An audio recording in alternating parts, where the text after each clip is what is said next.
순창에 이어 김제에서도 메르스 환자가 추가로 발생했습니다. 환자 스스로 메르스를 의심했지만 보건당국의 대처는 역시 허술했습니다. 메르스 사태로 일선 학교의 불안감이 확산되고 있습니다.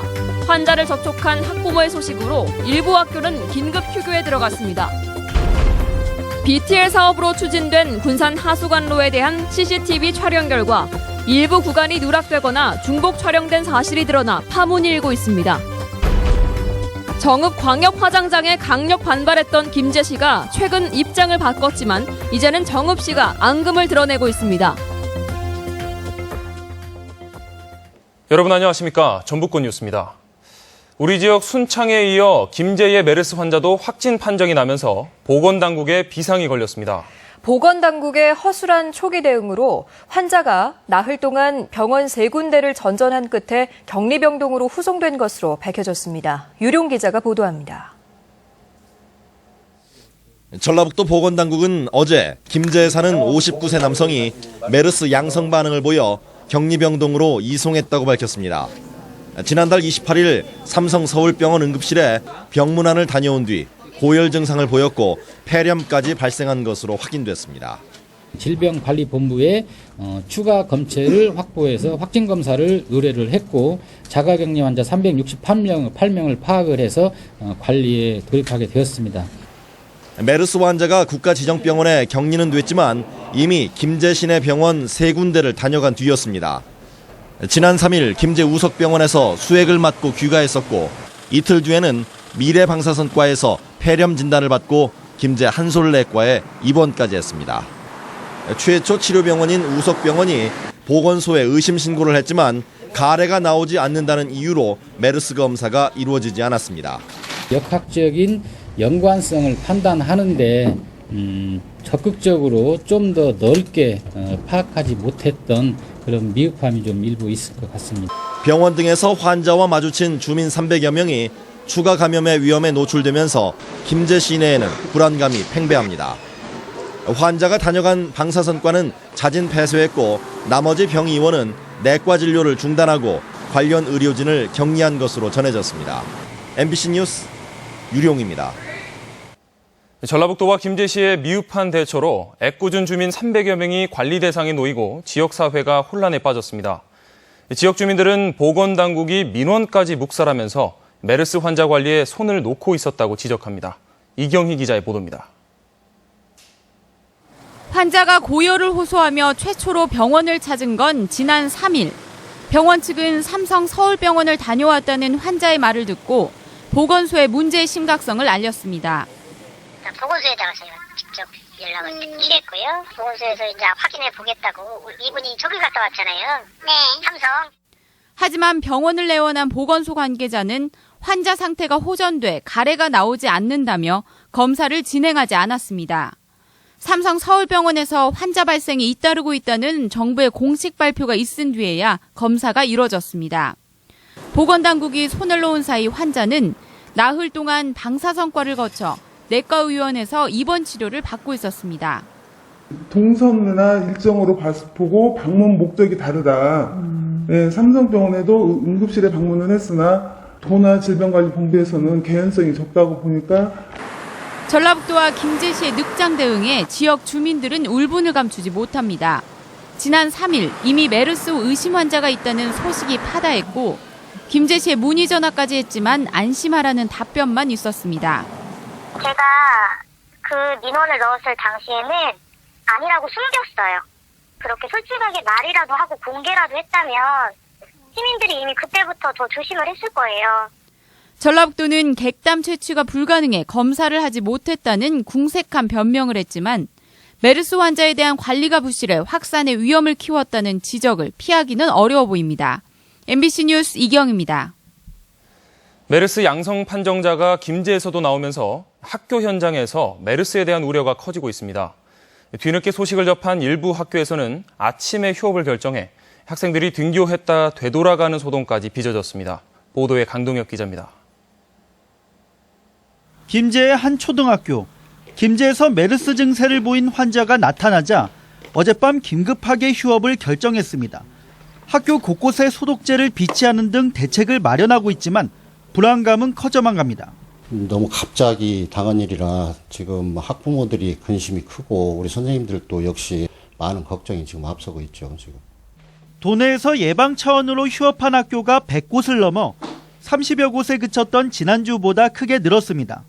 전주의 일부 학교는 인근 학교의 학부모 한 명이 김제 메르스 의심 환자와 접촉했다는 소식을 전해 듣고 아침에 갑자기 휴업을 결정해 학생들이 혼란을 겪기도 했습니다.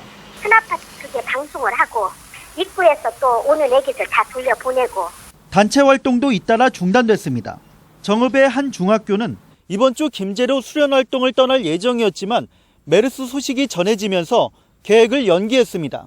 대규모 학생 이동에 따른 감염 우려 탓인데 도내 176개교가 교회 활동을 연기하거나 취소했습니다. 사정이 이렇다 보니 메르스를 차단하기 위한 교육당국의 행보도 빨라지고 있습니다. 정부의 위기 대응 수준보다 높은 경제 수준으로 대책반을 꾸려 상황을 파악하고 학교의 단체 활동을 자제토록 하고 있습니다. 학생 환자가 더 많이 발생할 경우에는 교육감님 제재로 격상이 되어서 등교 정지뿐만 아니라 휴교 조치까지.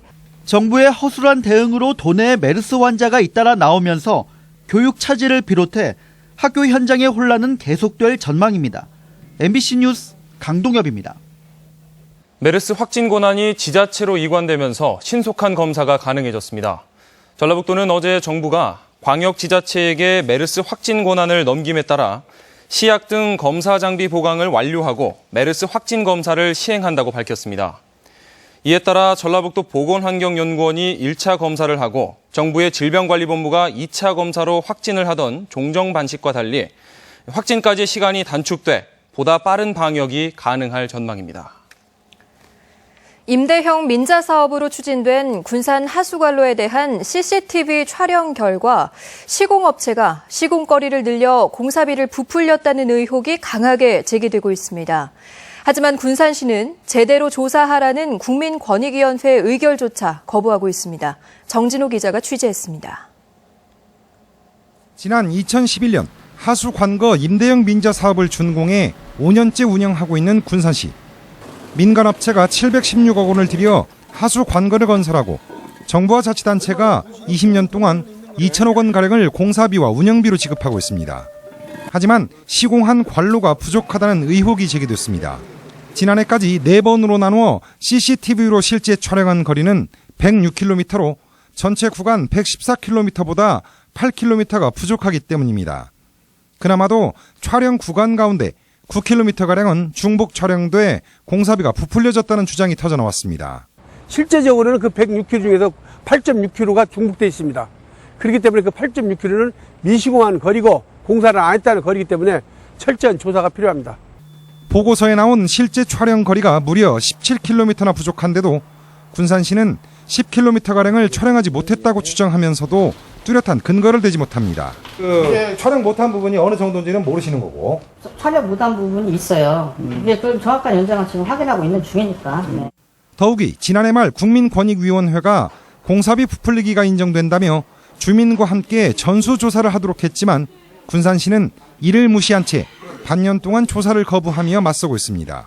못한다고 제가 연결됐잖아요. 관로도 지금 이미 다 지금 조사돼 있고 관로는 114km 지금 나와 있는 거 아닙니까? 하수 관거 공사비는 1km에 6억 원 정도.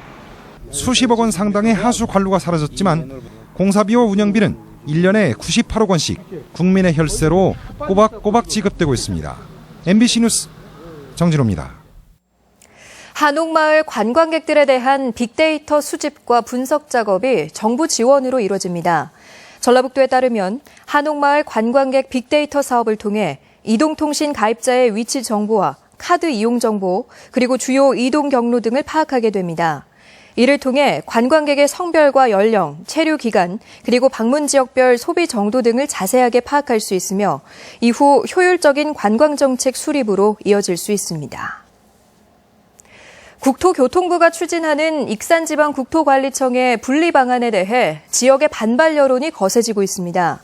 익산시 의회는 오늘 기자회견을 열고 익산국토관리청을 분할해서 전남국토교통청을 신설한다는 발상은 전북 도민에게 심한 상실감과 박탈감을 주는 것으로 용납할 수 없다며 분리 운영 방안을 즉각 중단할 것을 촉구했습니다. 정읍 광역화장장에 강력하게 반발했던 인근 김제시가 최근 들어 공동 참여하겠다고 입장을 바꿨습니다. 이 같은 김제시의 태도에 이번에는 정읍시가 강하게 반발하고 있는데요. 지금이야말로 전라북도의 갈등 조정이 절실한 시점입니다. 이종휴 기자입니다. 정읍 고창 부안 세 시군이 공동으로 사용할 서남권 광역화장시설이 정읍과 김제 경계지역에 건립 중입니다. 바로 옆 김제 지역 주민들의 강한 반대로 추진에 어려움을 겪다가 최근에야 본궤도에 올랐습니다. 이런 가운데 반대했던 김제시가 공동 참여하겠다고 입장을 전향적으로 바꿨습니다. 하지만 이번에는 정읍시가 받아들일 수 없다는 강경한 태도입니다. 우리 정읍시 의회에서는 그런 신뢰받지 못한 기관과는 같이 상생할 수 없다라는 그러한 의견입니다. 정읍 시민들은 1년 이상 극렬히 반대했던 김제 시민들에게 감정적 앙금도 남아있는 것으로 보입니다. 이에 대해 김제 주민들은 정읍시가 대승적으로 김제의 요구를 받아주기를 바라고 있습니다. 정읍에서 좀 서운한 감정이 많이 있는 것 같아요. 그래서 그 문제는 김제에서 좀 잘못했다 하는 생각이. 특히 과거 반대 운동에 대해 사과의 뜻까지 피력하며 두 지역 단체장과 의회 간에 대화를 하자는 요청도 내놨습니다. 만나서 좀 이야기하고 같이 갈 수 있도록 그렇게 노력하면 좋겠습니다. 정읍과 김제 두 지역이 다시 갈등으로 치달을지 아니면 화해의 국면으로 접어들지 분기점에 놓인 상황. 지금이야말로 두 자치단체 간 이해와 협력, 그리고 전라북도의 갈등 조정이 필요한 시점입니다. MBC 뉴스 이종휴입니다. 제3회 무주 산골영화제가 오늘 폐막했습니다. 오늘 오전 11시부터 무주 산골영화관에서 폐막식이 열려 한국 영화의 지평을 연 작품에 대한 시상이 진행됐으며 폐막작으로 뉴비전상을 수상한 장건재 감독의 한여름의 판타지아가 상영됐습니다. 무주 산골영화제는 설렘, 울림, 어울림이란 슬로건으로 4박 5일간 무주군 일원에서 열렸으며 매회 소풍 같은 영화제로 호평을 받고 있습니다. 전주 덕진경찰서는 지난해 3월부터 올해 초까지 200여 차례에 걸쳐 용담댐 상류에 있는 수질 원격 감시 장치 TMS를 조작한 혐의로 수자원공사 진안과 장계 하수처리장 직원 29살 이모 씨 등 12명을 입건했습니다. 또 이를 알고도 방조하거나 관리 감독을 소홀히 한 혐의로 진안 하수처리시설 전 관리소장도 함께 입건했습니다. 전북권 뉴스였습니다.